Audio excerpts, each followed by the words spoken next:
Now talk about the Baal Shem Tov meeting Achiya HaShiloni, his Rebbe. In the Baal Shem Tov's writings, he's called Moiri Verabi Baal Achai. That's what he calls him. My master, my teacher, Baal Achai. Baal Achai, B'Pashas means the master of Chaya Yechida. There's a Sira from the Rebbe in Tafshin Yud Pinchas, and it's printed in the Sefer of Rabbi Bas Lagani Chalakal from the Yisafos, where the Rebbe explains why the Baal Shem Tov's Rebbe was Achiya HaShiloni. Because he brings up in Kabbalah, the Achiya HaShiloni was the one who divided Eretz Yisrael into two kingdoms. Achiya HaShiloni was the Navi who made it up from Nevat HaMelech. So he split the Jewish nation into two, Yehud and Yisrael. So the Rebbe says, the splitting of the Jewish nation into two was the beginning of the Churban, and therefore he has to bring the Geulah, which is the tikkun for the Churban. And since that the coming of Mashiach has to do with the spreading of Chassidus, therefore, Dafke, Achiya HaShiloni has to be the one who has to reveal that Chelik and Teda, which is Hachana and Achshara for the Bias HaMashiach, which is Chassidus. There's a letter in Igris Kedesh, an interessante brief, where the Rebbe is responding to somebody. It's not the Rebbe's Gedank. Somebody wrote the Rebbe a letter. And the Rebbe is responding. And if I'm not mistaken, the Toich in the letter is that this Yid wrote to the Rebbe, that we know from Kabbalah's Sfarim. It says in Shevchei Arizal that the Arizal learned Kabbalah with Eliyahu HaNavi for 7 years. The Arizal was born in Yerushalayim. For those who do not know, he was born in Yerushalayim. And his father passed when he was a child. The Arizal's name is Yitzchak Bar Shleimeh, like you see it in the Zame B'Shvach. And when he passed away, when his father passed away, his mother moved with him to Mitzrayim, to Egypt, I think Alexandria. Because his mother had a brother. Arizal's mother had a brother, a rich man, and Arizal was raised in this home, and Arizal married his first cousin, he married his uncle's daughter, and he was Beprishus for 7 years. He learned that with the Eliyahu HaNavi Teda, completely moved from this world, and when he finished the 7 years, Eliyahu HaNavi told him to move to Ir HaKedesh Tzfas. That's the story of Arizal's life. So this Yid wrote the Rebbe a letter, and Teichne was that Arizal learned Kabbalah from Eliyahu HaNavi for 7 years. The Baal Shem Tov learned Chassidus from Achiya HaShiloni for 10 years. So Achiya HaShiloni is one generation closer to Moshe Rabbeinu. Achiya HaShiloni, I think, is the 7th for Moshe Rabbeinu. Eliyahu HaNavi was his Mamal HaMakom, is the 8th for Moshe Rabbeinu. In other words, Chassidus is higher than Kabbalah, v'harayeh, that the source of Chassidus is one generation closer to Moshe Rabbeinu. Eliyahu HaNavi revealed Kabbalah, and Achiya HaShiloni, who was one generation closer to Moshe, revealed Chassidus. And he also brought out the point in this letter that Kabbalah, learning of Kabbalah took 7 years, learning of Chassidus took 10 years. He explains based on Chagas Nehim, Moichen, and the Rebbe. He writes this to the Rebbe, and the Rebbe sort of acknowledges that it's Oisgehalten. It's not the Rebbe's idea. The Rebbe is responding to somebody who wrote him such a letter. What is interesting is that the Baal Shem Tov never, in the Baal Shem Tov's writings directly, it never says the name of his teacher. It just says Meidi V'Rabbi Baal Achai. How do we know it's Achiya HaShiloni? Because the Toldos Yankiv Yosef writes in a few places that my Rebbe told me that his Rebbe was Achiya HaShiloni. So we know from the Toldos Yankiv Yosef, who's really the greatest source, one of the greatest sources of Teres Baal Shem Tov is in his Sfarim, that the Baal Shem Tov, it says in several places in the Toldos Yankiv Yosef, that his Rebbe was Achiya HaShiloni. Now, in the letters, it says as follows, that the Baal Shem Tov lived 62 years. The Fiyah writes in the Sikhs, and that the 62 years that the Baal Shem Tov are divided up into 3 parts. Havaya Ne'elam, Havaya Nistir, a hidden Shem Havaya. The first 26 years, there was a Nistir. Havaya Agoloi, 26 years, and the Baal Shem Tov was a Rebbe. Begoloi, Bepashtus. And the 10 years in the middle, when he learned Teda with his Rebbe Achiya HaShiloni. So it's 26, 10, and 26. In fact, in some place, I think it even says in Shifta Baal Shem Tov, it says that Baal Shem Tov lived the same number of years as Shmuel HaNavi. Shmuel HaNavi lived 52, and Baal Shem Tov lived 62. Is the Teres Bepashtos that the 10 years Baal Shem Tov learned with Achiya HaShiloni, for all intents and purposes, he pushed it was not in this world. Ubamela, the 10 years don't count, the middle is 52. 26 and 26, and in the middle you have 10. Now, the letters say as follows, that, or like it says the Lashon in the Sikhs, that Chayelu is the Yimeledus of the Baal Shem Tov, B'nafshei, B'gufei, B'nafshei, U'b'nishmasei. Chai Elul is the birth of Baal Shem Tov physically, spiritually, and even more spiritually. He was born Chai Elul, Shnaf Nachas, 1698. On his 26th birthday, Chai Elul Tov Pei Dalet, which would be 1724, he met his Rebbe Baal Chai, and a Chai Elul Tov Tzadik Dalet, 110 years later to the date, Tov Tzadik, which would be 1734, he revealed himself. And there's a letter from the Baal Shem Tov where he writes that on Chai Elul Tov Pei Dalet, I met my Rebbe, and we started learning Bereshis. 10 years later, on Chai Elul Tov Tzadik Dalet, we finished La'einei Kol Yisrael V'nis Galesi. We finished the Chumash, took 10 years, learned the Chumash once upon him, V'nis Galesi, and I revealed myself. Now, what's the problem? The problem is that there's a Gniza letter which says very different Imam Dematzah. The Gniza letter describes a snowstorm. Chai Elul, there's no snow.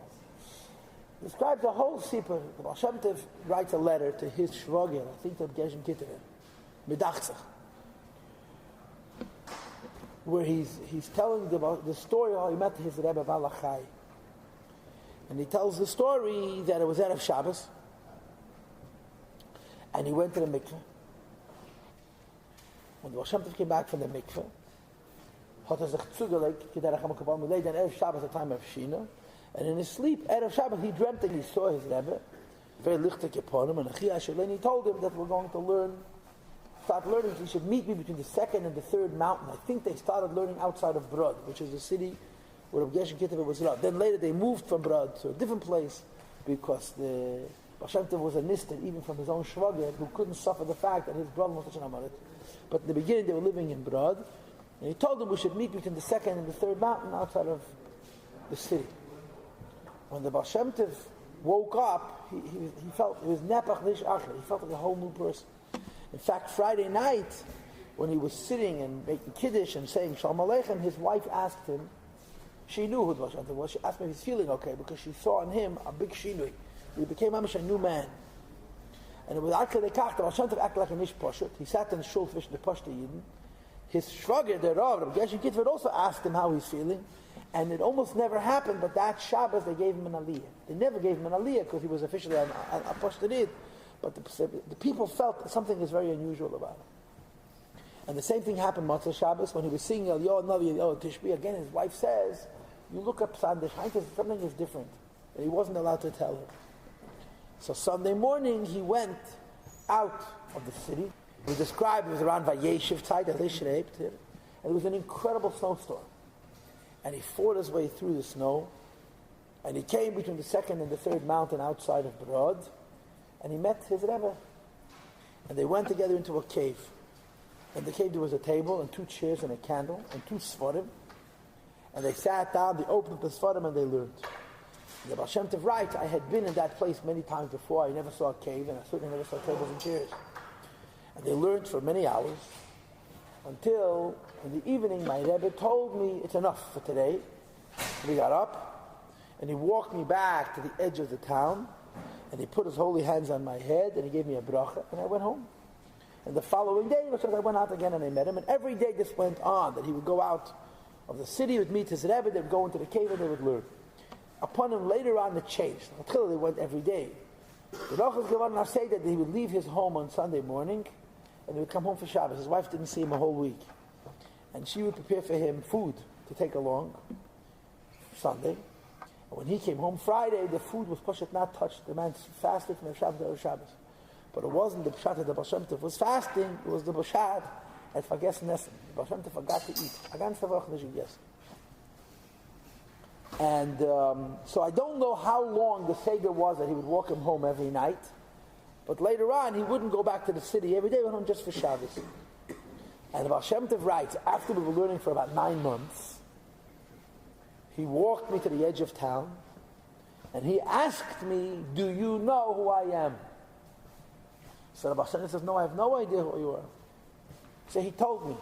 And in the letter, it doesn't say the name, it just says, he told me. The name we know from the told us. In the Gniza statement, he told me his name. So Baal Shem Tov said, I fell to the ground. I was overwhelmed with aim of a fachat, that I had this chus to learn with this neshama. In other words, Baal Shem Tov knew he was learning with somebody big, but that he's learning with Achiya HaShiloni, that the Rambam writes that Yetzei Mitzrayim Hoya. The Rambam writes with Har Sinai, Achiya HaShiloni.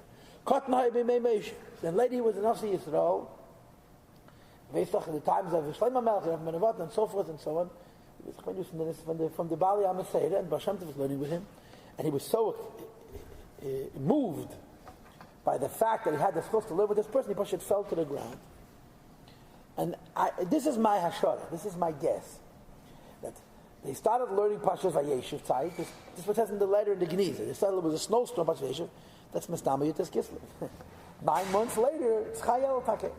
So B'meila, this is my own hashara, that there's no status. That when the Frierdiker Rebbe writes that the Baal Shem Tov learned with Achiya HaShiloni for 10 years exactly, from Chayel Tov Peidal to Chayel Tov Tzalidal, that only begins from the time that Baal Shem Tov knew with whom he was learning. But according to the Geniza, they had been learning 9 months before he even told them who he was. This is just a resolution to a stira, which I think is a pretty reasonable resolution. But Baal Shem Tov learned with Achiya HaShiloni for 10 years. During those 10 years, Baal Shem Tov was not in this world. Because Baal Shem Tov, as you know, had a wife and a son and a daughter. She had a beis meziga, a beis marzech. She had a tavern, and she made moonshine. She made whiskey, and she supported the family. And Baal Shem Tov was an Elam Asal Yenim. And like I told you earlier, she would give him food on Sunday, and Friday he would come back. The food was untouched. During this 10-year period, he moved. Clearly, he was in Brod. And Achiya HaShiloni told him to move. I think he moved to Klust. I think he moved to his hometown. Baal Shem Tov was born in Klust. And upon him, I think he moved back to Klust, but I could be wrong about this detail. And they learned. So first of all, there's an interesting sipur that happened during this Tkufa. During the 10 years that the Baal Shem Tov was learning with Achiya HaShiloni, the following episode occurred. That there was a group of bandits who had a hideout not far from where the Baal Shem Tov had gedreit. And they see this lonely man wandering, a lone man walking on the mountains. So they figured they'll attack him. And in those days, the best way to avoid being caught for a crime was to do an act of murder, Rahman, because they didn't have forensics at all. So they figured they'll kill him, they'll take his money, and no one will ever know anything. But they saw a Interessante shining on Mud Nazach. Hashem is walking up a mountain, the top of the mountain is pushed a cliff. There's a chasm, there's a crack in the mountain, you know. And his mama, she's walking, and they could see that he doesn't have any simas life. He's not aware that he's about to fall off a cliff. And the mountain opposite him comes towards the mountain he was on, and he keeps on walking, and the mountains separate again. And then when he goes back, the same thing happens. So these Ganovim decided that maybe it was a bad idea to start up with this guy. He looks like a Chavman. So they befriended him. They asked him for bracha for tzlocha in their business, in their geschäft. And the Baal Shem Tov told them if they promise never to hurt a Yid, they'll get him a bracha. And the Hemshech HaSipur, interessant is that the Baal Shem Tov had told them that he wants to go to Eretz Yisrael. If you do it, Yudel Chittik writes at this 3 times, I want to go to Eretz Yisrael. We don't know 3 stories, we know 2 stories. I think he mentions Sefer Adita Maisa, but he claims, Yudel Chittik writes, Baal Shem Tov go to Eretz Yisrael 3 times, and that the first time he was still a Nister. But he told them he doesn't want to go by sea, he wants to go only by land. Now, the Welt sagt, I say the Welt sagt, the Baal Shem Tov want to go to Eretz Yisrael to meet Erechaim HaKadosh. The Welt makes from Erechaim HaKadosh a gewaldige tzimmes. They say that the Baal Shem Tov, met Erechaim, Mashiach would have come. So, but in the Frierdiker Rebbe's Rishimis and Sichos, as far as I know, the Erechaim HaKadosh's name is never mentioned. But in the Polish circles, they make the Erechaim HaKadosh greater than the Baal Shem Tov. Baal Shem Tov wanted to meet him, and if he would have met him, but for some reason, by us in Chabad, there's no mention, as far as I know, from the Rabbeim. I'm not talking from the Sipur Chassidim, but from the Frierdiker Rebbe's Igros and Sichos, as far as I remember, not once does the Frierdiker Rebbe talk about the idea that the Baal Shem Tov wanted to meet the Erechaim HaKadosh. But the story goes, the Baal Shem Tov told these Ganovim that he wants to go to Eretz Yisrael, and he wants to go dafka by land. So they accommodated him. They went on a hike, and they found the route. They found the way to go to Eretz Yisrael. Mustafa took walking, it was a long walk, to go from Europe to Asia, through Turkey, obviously. They had to go to Eretz Yisrael without crossing into the sea. So they came back, and they told the Baal Shem Tov that they found the route And the Baal Shem Tov is now walking with Ganovim. And you have to understand that Ganov in those days, the passion was also what they say. A thief was a murderer, because then, today you steal, you don't want to do a violent crime, because first of all, they don't look as hard for you. And second of all, even if you get caught, you get smaller punishment. In those days, you didn't want to get caught, you killed the person, and that's it, there's no evidence, no edus. So these are low lives. Mamish didn't about Yoinim. So the Baal Shem Tov is walking with these Ganovim, these Shedidim, for a mesh of weeks. And they came to a canal, a split in the earth, full of water. And the Ganovim took a tree, they lowered the tree to the bottom of the water, and they catapulted across. They jumped across. It's a sport. They jumped across holding this hair stick. The Baal Shem Tov's turn came. He took the stick, and the Eibush opened the head of Baal Shem Tov's eyes, and the Baal Shem Tov saw that this is the entrance to Gan Eden. And he saw the La'at HaCherev HaMesapechet, which is described in the Chumash, which means a revolving sword. And the Baal Shem Tov understood that if he crosses, he's going to be killed. So he tells the Ganofim, but he changed his mind. Everyone was getting Eretz Yisrael, and they were so upset. They were so angry. They wasted so many months to find them a route. As they're halfway there, he quits. Baal Shem Tov couldn't explain to them why. They went back. But the Baal Shem Tov also was thinking, that he should waste so much time on a journey like this, for Eretz Yisrael, and Nishder Gangen, and so forth, until they came to a lake, a fresh water body. And next to the lake, the Baal Shem Tov saw a frog. And the frog was a freak. The frog was very, very big, the size of a man. It was an unusual frog. And the Baal Shem Tov saw that in this frog there's a gilgul of a neshama.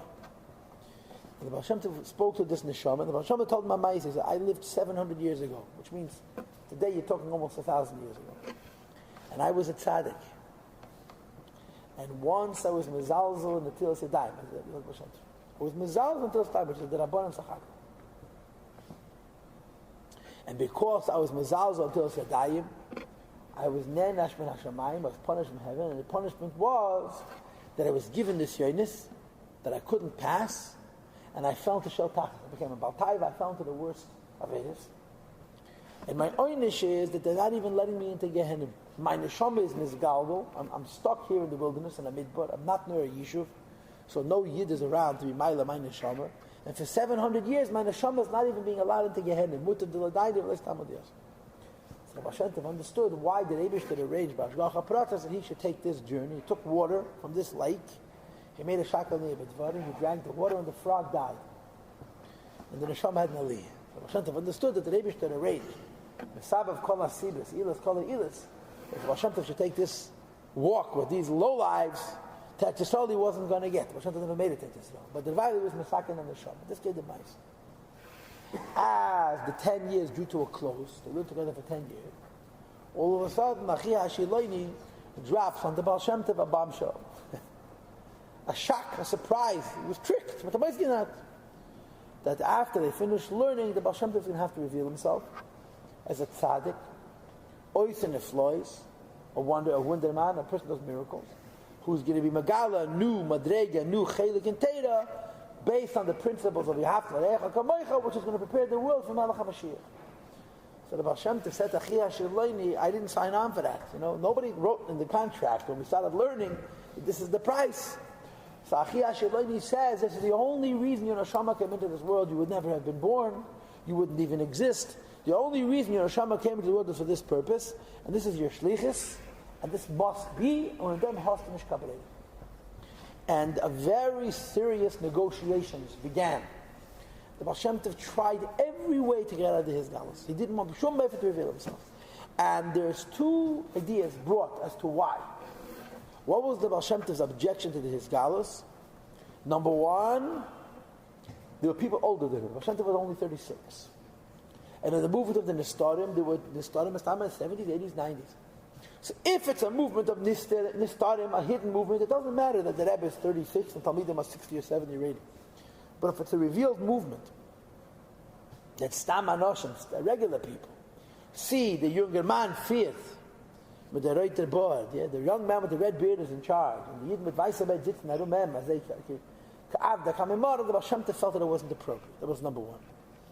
Number two, the Baal Shem Tov said, if and when I reveal myself, there's going to be a machlekes in Klal Yisrael that hasn't been for hundreds of years. Baal Shem Tov knew that his Gal is going to create a machlekes. In other words, the whole chassidus is about Kamoicha. Misham Yarda, Sin Aleilam, Fatik. Avas Yisrael, right? The Teira Nitlav, the Shalom Be'elam, Misham Yarda, Sin Aleilam. And chassidus had exactly the same experience. So the Baal Shem Tov said to Achiya HaShiloni, I don't want. Achiya HaShiloni says, Yas Tashkabreida. And there's kama pratim to what happened next. The Achiya HaShiloni put a lot of pressure on the Baal Shem Tov, and the Baal Shem Tov didn't acquiesce. And the Baal Shem Tov went to his father's tziyun in Tlust, where his father's buried. With the choiz gebeten by his father, please go to Achiya HaShiloni and tell him I don't want to reveal myself. So there's a story in the Geniza Chesemis, a letter, with a peladik emais, uba. You know, I'm sure, and I'm going to talk about this with Shem next time, that there were four Baal Shem in succession, who all had a derech of Kabbalah Maises, as I'm going to explain to you Mitzvah in the next few discussions that we have on this. The first was Rabbi Yoel Baal Shem, who the Friedrich Rebbe speculates in the Sefer HaZechrenis, was Makabel from the Arizal and Tzfas. Then there was Rabbi Yoel Baal Shem, then there was Rabbi Adam Baal Shem, and then there was Rabbi Yisrael Baal Shem Tov. Rabbi Adam Baal Shem was still alive. And apparently the Baal Shem Tov actually met him. Rabbi Adam Baal Shem was still alive. And it's also very obvious that Rabbi Adam Baal Shem also learned Torah from the same Achiya HaShiloni. Because Rabbi Adam Baal Shem also says Meiri V'Rabbi. In the Igros Kodesh that are printed now in the Geniza, Rabbi Adam Baal Shem also speaks about the Achiya HaShiloni, and he calls him my Rebbe, Unzer Rebbe, my Rebbe, your Rebbe, and so forth. Rabbi Adam Baal Shem was still alive. And Rabbi Adam Baal Shem, upon him, had gehat ksavim. He had ksavim, manuscripts, which are sacred, I don't know what they are, I don't know how old they are and where they are, that he had to get to the Baal Shem Tov. So first, he himself was looking for the Baal Shem Tov, and he B'Shomefim couldn't find the Baal Shem Tov. And he went where the Baal Shem Tov was supposed to be, he spoke to people, and he was, the Baal Shem Tov said the mission. So the Baal Shem Tov realized that Min HaShamayim, they're not letting them meet. So he sent his son, and it says his son's name, and I forgot the name, but it says in the letter, he sent his son with these letters, and the son went looking for the Baal Shem Tov, and the same thing, B'Shum Meifin, he cannot find it. So the son realized that Min HaShamayim, they're not letting him meet. So he did what's called Hashpas HaEvan. I mean, it's an interesting trick. Somehow you make an Evan, a stone, swear. How do you make stones swear? I didn't know you can do that. And you can put the Ksavim into the Evan, and the Baal Shem Tov will come, he'll take them out. And upon him, that Milmailat needed to be through the Mtzos of a Goy. So this, the son of the Baal Shem Tov regulated Ksavim under a stone, in a stone, and he went away, Veistach, Vayeshev Mineged, Vayisas Eina Vayar, he watched. A shepherd had seen him put in the Ksavim into the stone, and he saw him leave, and he didn't know that he was still hiding. So he came to see what it was. He figured maybe it's a valuable, maybe it's a treasure that's in Fazir. As he came close, the son of Adam Hashem comes out of his hiding place, and he runs up to him and says, don't touch it, it's holy. If you touch it, you're going to die.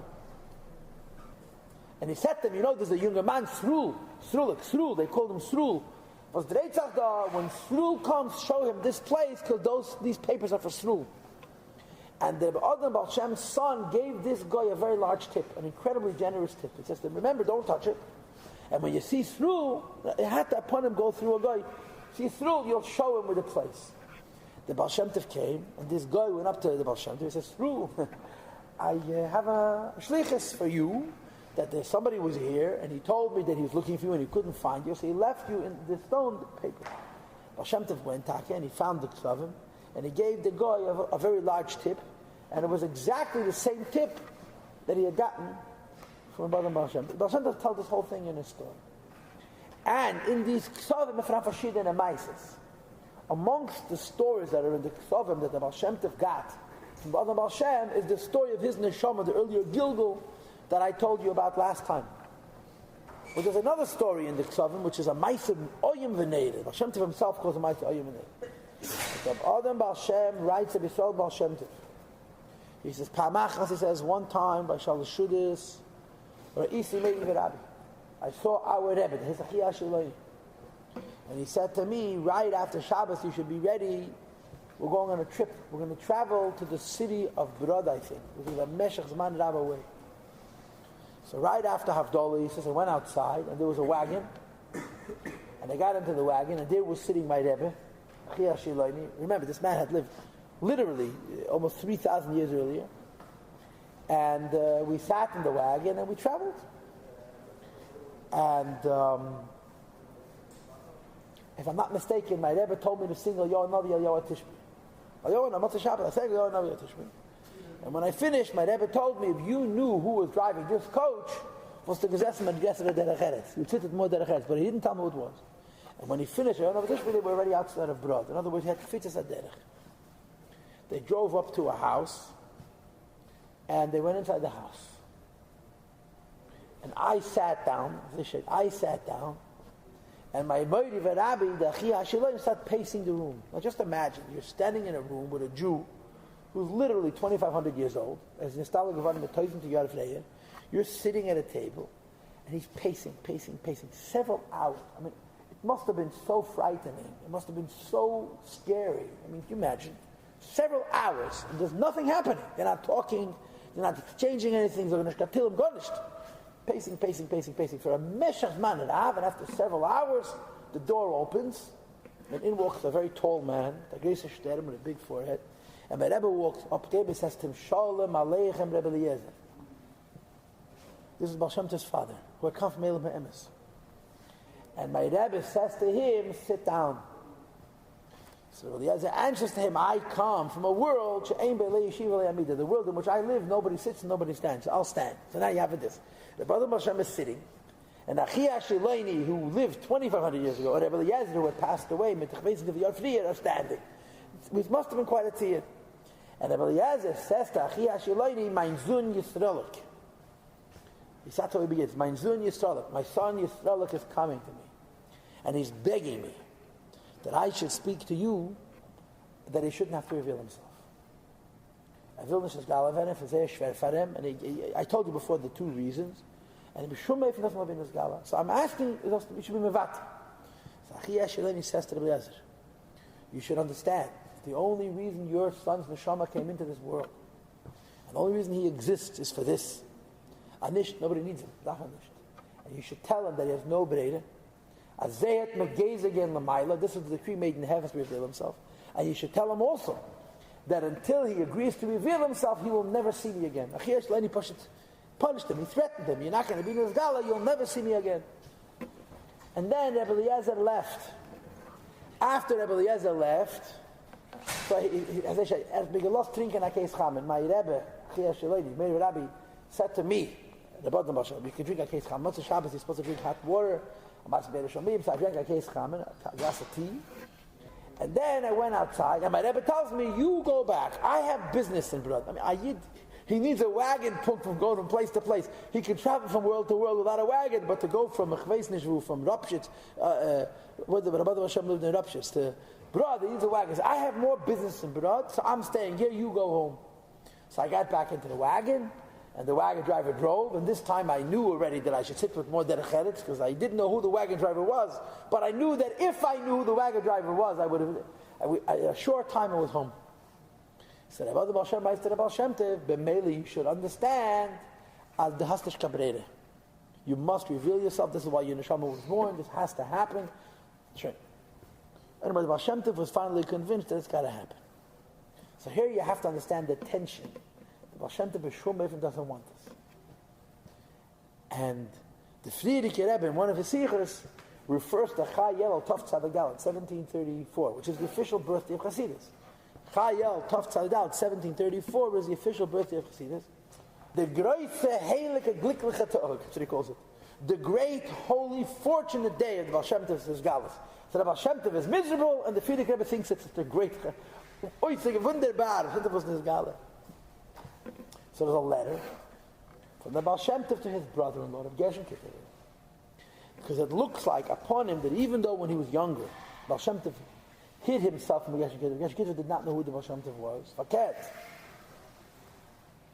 Gershon Kittler was a poshtarid who knows nothing. And he was very, very disappointed that his brother, his sister had married such an Amha'aretz, But eventually the Baal Shem Tov did reveal himself to his brother, and he writes him in his letter, I have to be Megala.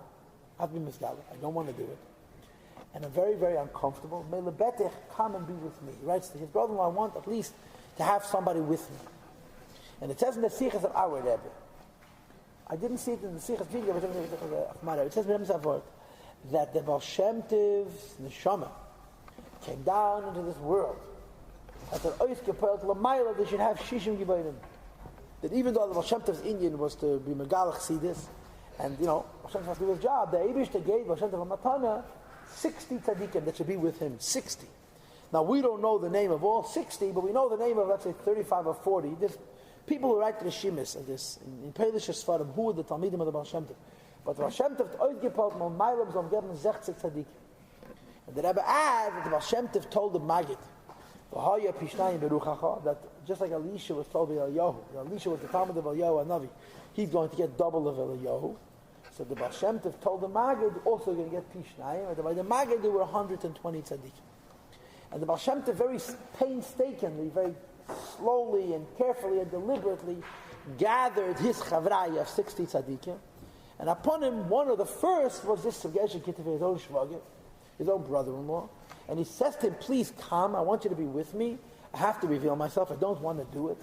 At least I'll have with me another God will be Yisrael. All about Uri and another Gringe.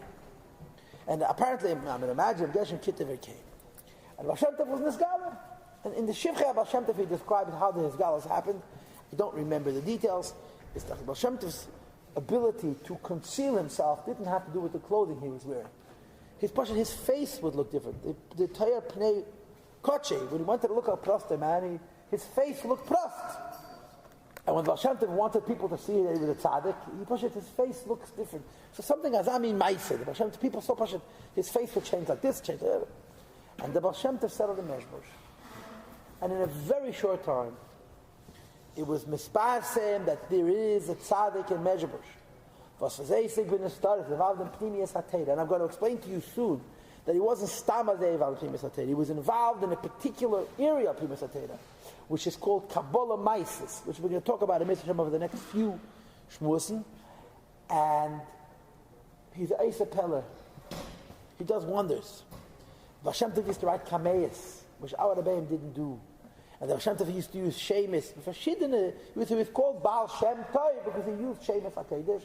Do all kinds of inyanim nifloyim, which was in the derech of the Kabbalah of the Arizal, as opposed to the Kabbalah of the Ramak, like it says in the Sefer Zechrenis, which I'm going to share with you, Mitzvah Hashem, that the Baal Shem, that the difference that Arizal and the Ramak, amongst other things, was that Arizal was Esik in Kabbalah Maisis. Now, you understand that a Yid in Europe, in those years, you're talking now, 1734, 35, 36, when did the Maisa with Shabtai Tzvi occur? And by Shabtai Tzvi, Shaipendach Yud Mem Shin, the story of Shabtai Tzvi occurred in the 1660s. Now you're talking the 1730s, but the effects, the ill effects of the kat, of the movement of Shabtai Tzvi, were still felt. There were many Yidden who still believed Shabtai Tzvi was Mashiach, a Muslim, and so forth. And the Baal Shem Tov appears in Europe. Nish Tama Makubum, but his Eisik and Kabbalah Maisis and his Eisapella, and of course the most controversial, the most suspicious aspect of Baal Shem Tov's movement was that he was involved with Pashta people. He wasn't involved with Tzaddikim, with Gedei Yisrael, with Goinim. Pashta people, the hundreds and the thousands gathered around the Baal Shem Tov. Yidden would sabrach, and they were broken. The Baal Shem Tov raised their spirits, made them feel good. So the suspicions that fell on the Baal Shem Tov were extraordinary. Immediately there was a reaction. And people have different ways of reacting. Some people right away condemn. Some people first came, checked him out, and condemned. Some people came, checked him out, and said there's nothing to condemn. This is the real thing. And the Baal Shem Tov was in his gala, and the Baal Shem Tov became a Rebbe. Now, in the Baal Shem Tov's years as a Rebbe, his 26 years as a Rebbe, he had thousands and thousands of followers. But, in addition to the thousands and thousands of followers, one nekudah, which was very, very, very important, was the fact that the Baal Shem Tov gathered tzaddikim. He wanted also the Shishim Giboidim, as with the Tzugah Zok Mamayla, It was very, very important for the Baal Shem Tov not to be alone. And he gathered 60 tzaddikim, go'oinim neiroyim, who were members of the Cheder of the Baal Shem Tov. There's a ribus, he put him about this, and the Vestach, by the Polishes, the Onashir Maisis, which, like the Rebbe says, in the Hetish from Shvei, but the Baal Shem Tov painstakingly gathered his tzaddikim. The Mashal, from the first ones who came to the Baal Shem Tov was the Toldos Yaakov Yosef. From the last ones to come to the Baal Shem Tov was actually the Mizitcher Maggid. The Mizitcher Maggid didn't show up till 7 years or 8 years before the Baal Shem Tov was nostalgic. And he pushed hand-picked his chavraya. The Mashal, the Michaelis Lotchever was Baal Shem Tov's cheder. Yeah? A Peilisher told me that the father of the Michaelis Lotchever, he's a Yitzchak Drabisher. The Yitzchak Drabisher came to the Baal Shem Tov. So this guy told me, the Baal Shem Tov said to him, you don't need me. You say Hacha from them. I don't believe any such stories. But the Chalei Fazid did say on the Peilisher, and the Baal Shem Tov became a Rebbe. And he revealed a new derech, based on the principle of Avos Yisrael. And of course, the mishpat, the sisma, the slogan, the theme that Baal Shem Tov was constantly mentioning over and over and over again was Rachamana Liba Boy. The Rebbe Shalib Tahat. It doesn't matter. It doesn't matter how much Torah you learn, how much godless you have, the rikir is to be sincere. And he raised up the Anoshim Pshutim, and told them how much Eibishter loves them and values them and appreciates them. Now, we're going to make an interruption in the story for two reasons. Number one, we're going to go back in history. I want to give you a brief overview of Chochmas HaKabbalah, and I want to bring you to the different shittas about Kabbalah. First of all, Sfardim and Ashkenazim. Second of all, the Arizal and the Ramak. And how all of this trickles into the Baal Shem Tov, it trickles into Chassidus. And this will take Mustama a week or two before. V'hashein is, after we do that, I want to also talk to you about Shittas Baal Shem Tov, just a little bit. In different aspects, what the Baal Shem Tov's Shita was, and Kamuvim V'Gam Poshet, I'll tell you stories and so forth and so on. And afterwards, we'll continue the biography of the Baal Shem Tov.